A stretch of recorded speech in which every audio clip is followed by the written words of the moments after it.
एक बार फिर से आप सभी को जय मसीह की। और इस मॉर्निंग के सेशन में आप सभी का स्वागत है।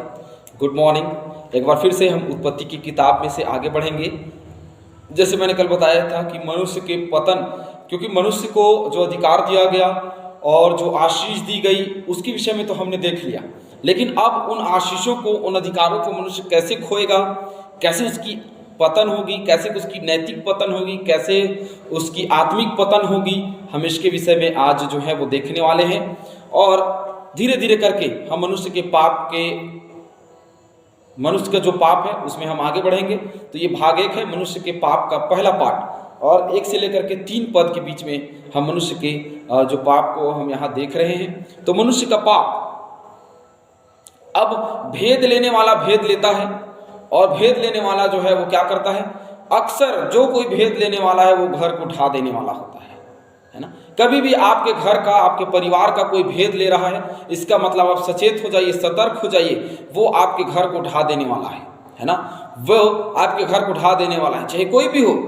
लेकिन यहाँ पे हवा इस बात को नहीं समझ पाई कि जो भेद ले रहा है वो धूर्त है, वो शैतान है, जो क्या कर रहा है, भेद ले रहा है। और भेद लेकर के क्या करने वाला है, मेरी जिंदगी में एक ऐसे जहर को घोलने वाला है जिससे मैं परमेश्वर से क्या हो जाऊंगी, दूर हो जाऊंगी। इसे कुछ नहीं पता था, ये बहुत भोली थी और कुछ नहीं जानती थी, क्योंकि अभी तक भले और बुरे का ज्ञान इनको पता नहीं है।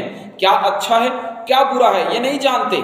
सिर्फ इनको एक आज्ञा मिली थी कि इस वृक्ष के फल को ना खाना। 16 और 17 पद में, भले और बुरे के ज्ञान के वृक्ष को, इस पेड़ के फल को तू मत खाना। और ये भेद उसने शैतान को बता दिया।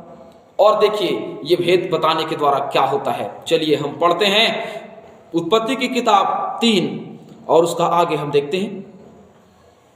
देखिए, भेद लेने वाला घर को ढा देता है, और जो भेद देता है वो जो है वो क्या है, वो भेदी है, वो भेदिया है, जो क्या करता है, अपने ही पैरों पे कुल्हाड़ी मारता है और अपने ही घर के भेद को दे देता है। जैसे हवा ने किया, अपने ही कमजोरी को उसने बता दिया। सिमसोन के समय में जब हमने देखा कि सिमसोन के समय में उसने अपने पत्नी को क्या बता दिया, अपने भेद बता दिया कि मेरे बालों के जो बाल गुथे हुए हैं, जो चुटैया है, उसी में जो है वो ताकत है। और एक दिन उसके बाल काट दिए जाते हैं और उसकी ताकत खत्म हो जाते हैं।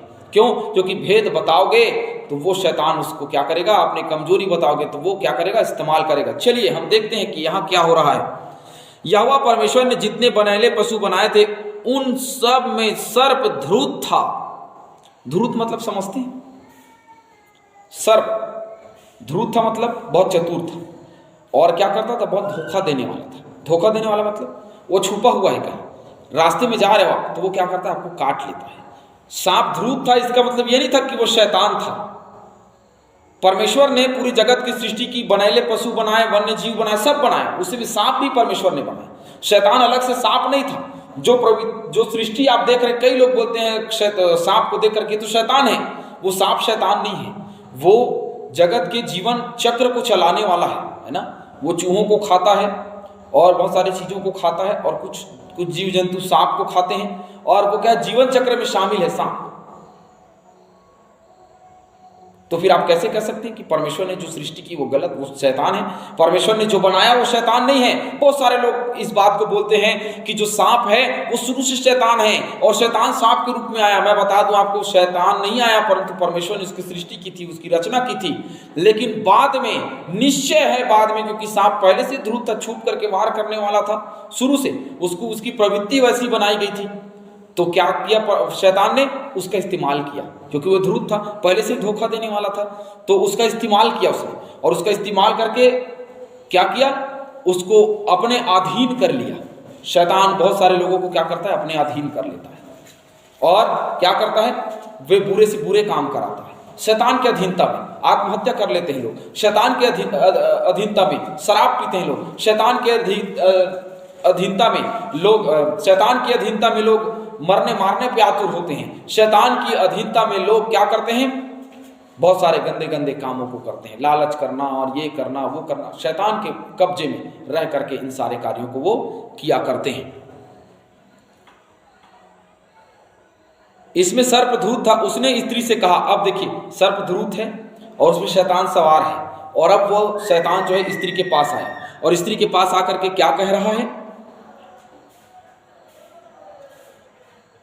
अय्यूब की पुस्तक शैतान कैसा है उसकी प्रवृत्ति जाननी है।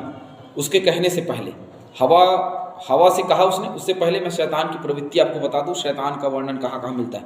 अय्यूब की पुस्तक 1:7 में देखिए, वहां लिखा है, यहोवा ने शैतान से पूछा तू कहाँ से आता है। शैतान ने यहोवा को उत्तर दिया, पृथ्वी पर इधर उधर घूमते फिरते और डोलते डालते आया। ये शैतान है। दूसरी बात, अय्यूब की किताब 2:2 में क्या लिखा है, 2:2 में लिखा है, यहोवा ने शैतान से पूछा तू कहाँ से आता है। शैतान ने यहोवा को उत्तर दिया, इधर उधर फिरते और डोलते डालते आया। यहोवा ने शैतान से पूछा, क्या तूने मेरे दास अय्यूब पर ध्यान दिया है। पृथ्वी पर उसके तुल्य कोई खरा और सीधा नहीं। देखिए क्या तूने उसको ध्यान दिया है। सांप कितना चतुर है, देखिए क्या करता है, इधर उधर डुलते डालते मैं घूमते फिरते आया हूं। और दूसरा कुरिन्थियों 11:3 निकालिए।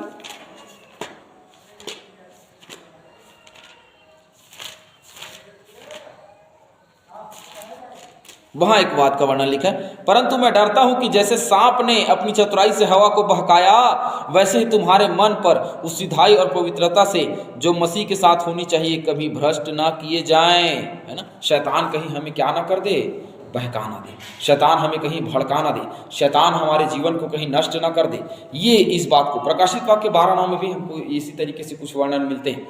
तो शैतान जो है वो बहकाने वाला है। शैतान जो है वो क्या करता है, हमें बहका देता है। और शैतान हमको कैसे लिखा है परमेश्वर के वचन में, पौलुस कहता है कि वह एक फाड़ खाने वाले सिंह के समान है जो इस ताक पर बैठे रहता है कि कब विश्वासियों को वो फाड़ के खा जाए। यहाँ पे हवा असुरक्षित हुई, शैतान उसके जीवन में आ गया और आकर के क्या कह रहा है, देखिए क्या सच है। देखिए यह तो वो भी जान रहा था और हवा भी जान रही थी, फिर भी शैतान जो चुपचाप पूछता है, क्या पूछता है, क्या यह सच है कि परमेश्वर ने कहा तुम इस वाटिका के किसी वृक्ष का फल नहीं खाना। क्या कह रहा है, उसे पूछ रहा है। कैसे पूछ रहा है, बड़ा धूर्त है, सवाल अपना जवाब भी दे रहा है और आंसर उत्तर भी दे रहा है और प्रश्न भी पूछ रहा है। कैसे पूछ रहा है, देखिए, क्या सच में परमेश्वर ने कहा है तुमको भैया कि तुम इस वाटिका के किसी वृक्ष को ना खाना।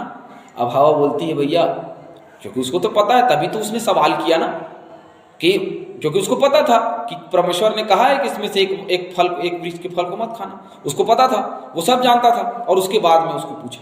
तो चलिए देखिए क्या कहता है, वाटिका के किसी वृक्ष का फल ना खाना कहा है उसने। बिल्कुल हवा जो है वो क्या करने लगी, हाँ एक चीज को तो कहा है परमेश्वर ने नहीं खाने के लिए। तो चलिए देखते हैं क्या दूसरे पद में क्या कहती है हवा। स्त्री ने सर्प से कहा, स्त्री अब जो है वो सर्प से बोल रही है, इस वाटिका के वृक्षों के फल हम खा सकते हैं। ये जवाब दिया उसने। क्या जवाब दिया, इस वाटिका के सभी वृक्षों के फल हम खा सकते हैं क्योंकि परमेश्वर ने आज्ञा दिया है। उत्पत्ति 2:16 और 17 पद में लिखा है, अब और यहोवा परमेश्वर ने आदम को यह आज्ञा दी, तू वाटिका के सभी वृक्षों के फल को खा सकता है, बिना खटके बिना झिझके तू इसमें से हर एक फल को खा सकता है। लेकिन तीसरे पद में हमको देखने को मिल रहा है बड़ा ही भयानक बात। तीसरे पद में, पर जो वृक्ष वाटिका के बीच में है उसके फल के विषय में परमेश्वर ने कहा है, ना तो तुम उसको खाना और ना उसको छूना, नहीं तो मर जाओगे। क्या है, शैतान सवाल कर रहा है और स्त्री जवाब दे रही है। जब भी हम शैतान का जवाब देते हैं हम वही फंस जाते हैं, और हवा ने शैतान को जवाब दिया और वही फंस गई, और फंस करके उसके जाल और फंदों में वो लपटा गई, और उसको वो भेद बता रही है कि परमेश्वर ने कहा था इसमें से जो बीच में था उसको नहीं खाना है, उस फल को नहीं खाना, उसने कहा था उस फल को नहीं खाना है। और इसीलिए हमारी माताएं बहनें चुगली में सबसे ज़्यादा ध्यान देती हैं। कहीं भी चले जाइए, विश्वासियों के बीच में अविश्वासियों के बीच में कहीं चले जाइए, शैतानिक शक्तियां जो है वो चाली और चुगलियों में ज़्यादा है ना, क्योंकि वो क्या करती है, मन को बदल देती है। मन को भरमाने वाला शैतान है ना, मन को बदलता है, मन को भरमा देता है। और भरमाता कैसे है, सवाल कर रहा है, अरे तुमको कहा था क्या, चढ़ा देता है ऊपर, अरे हाँ हमको तो कहा था उसने कि एक फल को नहीं खाना। नहीं तो क्या हो जाओगे? परमेश्वर ने कहा नहीं तो मर जाओगे। तो क्या हो जाएगा? आत्मिक मृत्यु हो जाएगी कि शारीरिक मृत्यु हो जाएगी? सीधा कहा कि वो हम मर जाएंगे, हम जो जीवित हैं वो हम मर जाएंगे, क्योंकि उनको तो ज्ञान नहीं था कि मृत्यु क्या है, उनको तो ज्ञान नहीं था कि भला अच्छा बुरा क्या है, क्योंकि अभी तक तो अच्छे बुरे का फल उन्होंने खाया नहीं था। परमेश्वर उनके पास में आता था, बातचीत करते थे, पति पत्नी दोनों एक दूसरे की सहायता मदद करते थे और भोजन किया करते थे। जिस वृक्ष का फल खाना है वो तोड़ के खा लेते थे, लेकिन एक वृक्ष का फल उनको नहीं खाना था और उनका मन बदला और वो शैतान से बातें करने लगे। अक्सर जब भी हम शैतान से बातें करते हैं हम फंस जाते हैं। शैतान से बातें करने का मतलब क्या होता है? शैतानिक बातें करना, शैतानिक चीज़ों में रहना, शैतानिक संगति में रहना। बुरे चरित्र अच्छे चरित्र को, बुरी संगति अच्छे चरित्र को बिगाड़ देती है। ये अच्छा चरित्र, एक अच्छी चरित्र की महिला, एक अच्छी चरित्र की स्त्री हवा अब बुरी संगति में है, उसे बातचीत कर रही है, उसे फ्रेंडशिप कर रही है, उसे दोस्ती कर रही है, सांप से, सर्प से, जो धूर्त है, जो शैतान है, उसे दोस्ती कर रही है और अचानक से वह उसको फंसा लेता है और ये सारी भेद की बात उसको बता देती है और वो फंस गई। अब क्या करेगी बेचारी? अब तो फंस गई, अब उसके पास में कोई रास्ता नहीं। अब उसने बता दिया, चलिए चौथे पद में, तब उसने बता तो दिया कि हम मर जाएंगे, लेकिन चौथे पद में क्या लिखा? तब सर्प ने स्त्री से कहा तुम निश्चय ना मरोगे। देखिए कितना धूर्त है शैतान।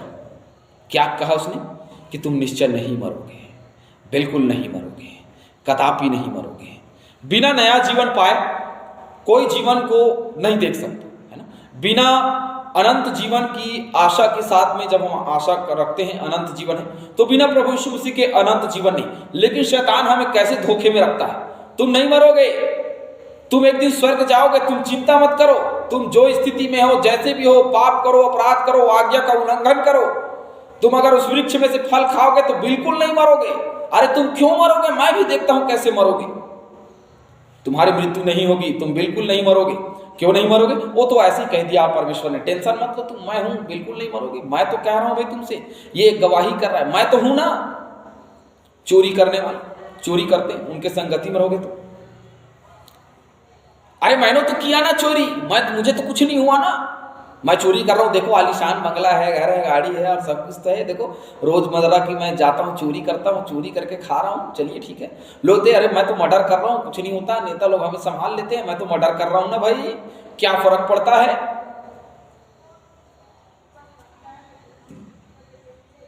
गाली तो देते हैं ना लोग, मैं भी तो दे रहा हूँ गाली, क्या होता है, दे ले थोड़ा सा। और हम शैतान के फंदे में फंस जाते हैं, बुरी संगति कर बैठते हैं और लालच में पड़ जाते हैं, चोरी करने लगते हैं, हत्या करने लगते हैं और अपनी मूर्ति पूजा करने लगते हैं और अपने ईश्वर से अलग हो जाते हैं। हवा के साथ में भी वही हुआ जो आज हमारे साथ में हो रहा है, हर एक मनुष्य जाति के साथ में हो रहा है, हवा के साथ भी वही हुआ। और जो हवा के साथ में हुआ वो हमारे साथ भी निरंतर होता चला जा रहा है। वो आता है, हमें बहकाता है, अरे नहीं मरोगे, टेंशन मत करो ना, अरे कुछ नहीं होता, कर लो थोड़ा सा, पी लो, क्या होता है, नहीं नशा, अरे पास्टर साहब को कौन सा पता चलेगा, पार्टी चल रही है, पार्टी चल रही है, पार्टी चल रही है, क्रिसमस की पार्टी है, और क्रिसमस क्योंकि आने वाले दिनों में क्रिसमस है तो पार्टी चल रही है क्रिसमस की, थोड़ा सा पी लेते हैं ना, पास्टर साहब को क्या ना, अरे थोड़ी पता चलेगा यार, कर लो ना, क्या फर्क पड़ता है, नहीं पता चलेगा। और धीरे से हम जाते हैं, थोड़ा पेक लगाते हैं, पेक लगाने के बाद हम शैतान की संगति में आ गए, तो शैतान की संगति में थोड़ा पीने वाला ज़्यादा पिएगा, वो धीरे धीरे उसके बाद में उसका लूचपन, उसके बाद में उसकी गंदगी सब बाहर आने लगती है, फिर लड़ाई और झगड़ा और दोषारोपण, ये सारी बात में वो बदल जाती है, क्योंकि शैतान ने शुरुआत तो कर दिया। यहाँ शैतान ने शुरुआत तो कर दिया, नहीं मरोगे, मैं तो हूं ना, मैंने तो किया, मैंने सब किया, मैं तो नहीं मरा, मैं तो परमेश्वर के विरुद्ध में गया, मैं तो परमेश्वर के तुल्य हो गया ना, अभी परमेश्वर मेरा कुछ नहीं कर सकता, मुझे देखना, हवा मुझे देख, तुझे भी कुछ नहीं होगा, चिंता मत कर, नहीं मरोगे तुम, ऐसे ही कह दिया परमेश्वर। प्रभु ने कहा है अंत का दिन निकट है, क्या फर्क, अरे कुछ नहीं होगा, अंत का दिन कुछ नहीं है यार, सब छोड़ो हटो, लालच करोगे मरो, लालच करोगे आज्ञा को, अरे कुछ नहीं होता, आज्ञा का उल्लंघन, ऐसा वैसे ही बोल दिया गया, कोई टेंशन नहीं, कोई चिंता मत करो। शैतान ने ऐसे बहकाया हवा को, उसको क्या कर दिया, निश्चिंत कर दिया, उसको उसके अंदर के डर को उसने क्या कर दिया, भगा दिया, उसको उसने संतावना दे दिया, कुछ नहीं होता, all right, all is well, all is well, 3 idiot movie में ऑल इज वेल, सब अच्छा है, अपने आप को धोखा दो, मन को धोखा दो, है ना, जो कि मन क्या है, धोखा खाने वाला, मन को धोखा दो, हाँ सब कुछ अच्छा है, हाथ कट गया तो भी बोलो सब कुछ अच्छा है, जुड़ जाएगा हाथ, नहीं जुड़ेगा। कहने की बातें हैं, फिल्मों की बात है, लेकिन बी सीरियस। आप बिल्कुल गंभीर रहिए, और आप गंभीर नहीं रहोगे तो समस्या में पड़ जाओगे, और जिस दिन हम समस्या में पड़े उस दिन प्रभु हमारे साथ में क्या करेगा वो हम सब जानते हैं। इसलिए जिस समय हवा बहकाई गई उसने भेद को खोल दिया, और भेद को खोला और वे वहीं के वहीं फंस गई। कभी भी जब भी आप अपने घर, अपने परिवार, अपने रिश्तेदारी की बात को, भेदों को खोलते हो, उसी घड़ी आप फंस जाते हो। और शैतान अर्थात जो लोग प्रभु में हैं या जो नहीं है, जो शैतान की बातों को सुनते, जो मानते, वो लोग क्या करते हैं, उसको 2 का 4, 5 का 10, 15 का 25 और 25 का 30 और 400 गुना आगे वो बुराई जो है वो बढ़ जाता है। एक छोटी सी बुराई, तुम नहीं मरोगे, एक छोटी सी दिलासा दी उसने शैतान ने, तुम नहीं मरोगे, तो फल खा लो, किसी बात की चिंता नहीं है, मैंने तो किया, मैं तो नहीं मरा। उसने दिलासा दिया और वो मान गई। आगे देखेंगे, कल देखेंगे कि किस प्रकार से उसने फल खाया और उसका नतीजा क्या हुआ। लेकिन मेरे कहने का मतलब ये है, सचेत रहिए, जागते रहिए, समय है हमारे पास में। शैतान जो है क्या करता है, हमें भरमाता है, हमें क्या करता है, बहकाता है। बिल्कुल उसकी बातों में मत आइए, जो कि जिस दिन हम उसकी बातों में आते हैं उस दिन वो हमें फाड़ खाता है, क्योंकि वो तो सिंह के समान बैठा है फाड़ खाने के लिए। तो आप सचेत रहिए, जागते रहिए, बिल्कुल प्रार्थना में लवलीन रहिए, क्योंकि हवा के समान वो हमको भी बहकाता है, हमारे भी मन को भरमा देता है। और जिस दिन हम बहक जाएंगे, बहक जाना नहीं गाफिल, है ना, ये आंधी, ये तूफान सब आएंगे, लेकिन जो बुद्धिमान चट्टान में घर बनाया वो कभी नहीं हिलेगा। बुद्धिमानी से अपने घर चट्टान में, यीशु रूपी चट्टान में, वचन रूपी चट्टान में बना लीजिए, कुछ नहीं होने वाला। अगर नहीं बनाएंगे तो इसी प्रकार से होगा। हवा ने बताया, भेद खोल दिया, और भेद खोलने के बाद में हवा को कहा गया, अरे कौन कह रहा है, अरे छोड़ो ना, सब ऐसी ही बातें। पास्टर साहब ने ऐसे से आज वचन, अरे छोड़ो ना, पास्टर साहब का जीवन तो हम खुद जानते हैं। पास्टर साहब का जीवन, पास्टर क्या हमें सिखाएगा, कुछ नहीं जानता वो, कुछ नहीं आता उसको। अरे मैं बता रहा हूं, मैं सिखा रहा हूं, मेरी सुनो। और शैतान चुपके से जीवन में आ जाता है और वो सिखाता है जिसको हम सीखते हैं, और उसके बाद में बर्बाद होते चले जाते हैं। मैं तो बता रहा हूं ना, वो बड़े प्रवक्ता हैं, उसके पास में चलो, चलते हैं। जैसे मैंने सुबह कल दोपहर में वीडियो डाला था, है ना, कि कुछ नहीं होता, अरे चलना, मैं तो बता रहा हूँ, वहाँ चलो। फिर वहाँ गए, वहाँ भी शांति नहीं मिली, अरे वहाँ चलो ना, रुपया पैसा गलाओ ना। फिर उसके बाद में रुपया, धन दौलत सब गंवा लिया, उसके बाद में भी कुछ नहीं मिला। फिर बोलते हैं, बाप क्या करूँ, प्रभु के साथ में है ही कहाँ, हम तो शैतान के साथ में है ना।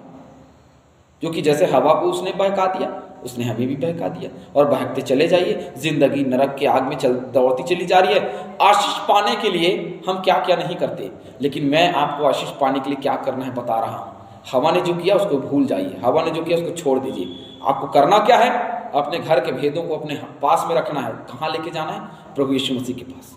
प्रभु यीशु मसीह के पास में जाओगे तो सारी चिंताएं आशीष में बदल जाएंगी, सारा श्राप जो है वो क्या हो जाएगा, आशीर्वाद में बदल जाएगा। सब कुछ हमारे जीवन में जो पाप गुनाह अपराध हैं वो सब क्षमा में बदल जाएंगे। जिस दिन हमारे पाप गुनाह अपराध क्षमा में बदल जाएंगे, उस दिन आप देखोगे कि आकाश खुलेगा और वहाँ से अपरंपार बारिशें हमारे जीवन में होंगी। उसका इंतज़ार करिए, उस धीरज धर के इंतज़ार करिए कि अपरंपार आशीष के झरोखे हमारे जीवन में आ जाए। कुछ चीज़ें जो बहुत बाद में मिलती हैं, कुछ चीज़ें पहले मिलती हैं, लेकिन मैं आपको बता देना चाहता हूँ, जैसे हवा ने शैतान से बातचीत की, आप बिल्कुल मत करिए। बहुत सारे लोग हैं आज जो क्या हैं, यीशु मसीह के रूप में, प्रभु के प्रचारक के रूप में क्या करके बैठे हुए हैं, बहुत सारे शैतानिक बातों को लिए बैठे हुए हैं। सचेत रहिए, जो बाइबिल में वचन है उसी के अनुसार चलिए, जागते रहिए। आप सभी को जय मसीह की। आज का दिन आप सभी के लिए आशीष का कारण हो सके।